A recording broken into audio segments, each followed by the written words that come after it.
माह रमजान का ये महीना अंतिम पड़ाव पर है और अब अलविदा जुम्मे की नमाज को अदा करने का वक्त आ गया है।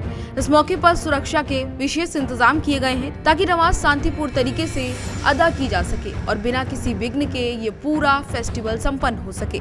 बता दें कि पूरे उत्तर प्रदेश में इसको लेकर खास तौर से संवेदनशील इलाकों में जुम्मे की नमाज को ध्यान में रखते हुए कड़ी सुरक्षा व्यवस्था लागू की गई है। संभल से लेकर लखनऊ तक हर जगह पर सुरक्षा बलों को तैनात किया गया है और ड्रोन कैमरे के माध्यम से निगरानी की जा रही है। इसके साथ ही सोशल मीडिया पर भी निगरानी रखी जा रही है ताकि किसी भी तरह की अफवाह या फिर सामाजिक गतिविधियों को रोका जा सके जिससे कि कोई समस्या उत्पन्न हो। इसी को लेकर संभल की पुलिस भी लगातार एक्टिव नजर आ रही है और जुम्मे की नमाज को ध्यान में रखते हुए अपनी तैयारियां संभल की पुलिस ने पूरी कर ली हैं। पुलिस ने साफ किया है कि लोगों को परंपरागत ढंग से नमाज अदा करने की पूरी स्वतंत्रता है। हालांकि दुर्घटनाओं से बचने के लिए कुछ पाबंदियां भी लगाई गई हैं। छतों पर एकत्र होने से हादसा हो सकता है, यही वजह है कि लोगों से कहा गया है कि छतों पर एकत्र होकर नमाज अदा ना करें। इस पर रोक लगा दी गई है। इसके अलावा सड़क पर नमाज अदा करने को भी मना किया गया है क्योंकि इससे दुर्घटना की आशंका है। पुलिस प्रशासन का मानना है ये कदम सुरक्षा और शांति के लिए जरूरी है। इसको लेकर एएसपी ने भी जानकारी दी है। उन्होंने बताया कि शांति समिति की बैठक में कुछ स्थानीय निवासियों ने छतों पर नमाज अदा करने की अनुमति मांगी थी। इस पर यह साफ किया गया है कि ये परंपरागत तरीकों से मस्जिदों और ईदगाहों में नमाज अदा की जानी चाहिए और अन्य स्थानों पर इकट्ठा होना खतरनाक साबित हो सकता है। पुलिस प्रशासन ने यह भी साफ किया है कि अलविदा जुमे की नमाज शांति और सुरक्षा के साथ संपन्न हो। यही वजह है कि सेक्टर और जोन के आधार पर पर्याप्त संख्या की जो पुलिस बल है उसको तैनात किया गया है। छतों पर नमाज अदा करना कोई परंपरागत रूप से नहीं है।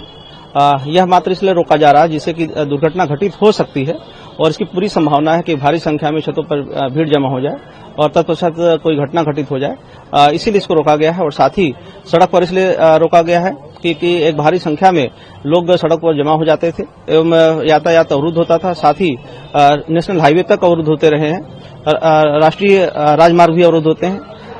एक लंबे समय तक लोगों का आवागमन पूरी तरह से बंद हो जाता है, दुर्घटनाएं घटित हो सकती थी। अतः रोड पर नमाज अदा करने से रोका जा रहा है। बिल्कुल सुरक्षा को दृष्टिगत रखते हुए यह सुनिश्चित किया जा रहा है कि पूर्व की भांति धार्मिक स्थलों पर ईदगाह मस्जिदों के अंदर नमाज अदा करें, उसके परिसर में नमाज अदा करें।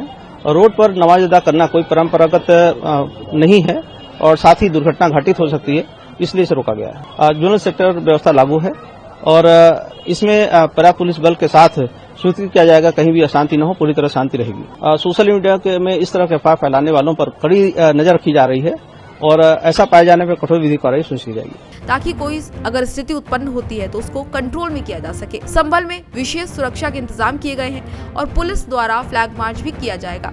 साथ ही साथ कल भी फ्लैग मार्च किया गया। एहतियात के तौर पर करीब 2500 लोगों को पाबंद किया गया है ताकि कोई भी अप्रिय घटना ना घटे।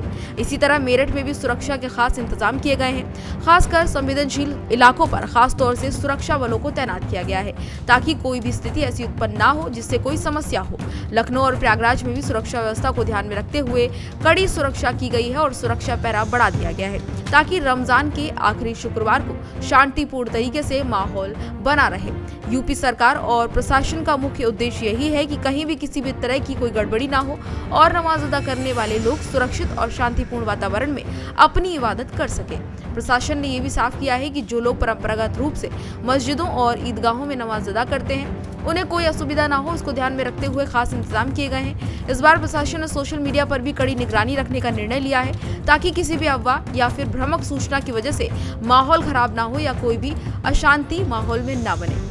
सुरक्षा एजेंसियों को यह साफ किया गया है कि कोई भी व्यक्ति या समूह सोशल मीडिया के माध्यम से किसी भी प्रकार की नफरत फैलाने की कोशिश करे तो उसको रोका जाए और तुरंत उस पर कार्रवाई हो। पुलिस और प्रशासन ने दोनों ने ही स्पष्ट किया है कि कानून व्यवस्था से खिलवाड़ करने वालों के खिलाफ सख्त कार्रवाई की जाएगी। इस तरह से कड़े सुरक्षा इंतजामों के बीच ये साफ तौर पर संदेश दिया जा रहा है कि इस बार कोई भी समस्या उत्पन्न हो से पहले ही पुलिस पूरी तरह से सजग और तैयार है।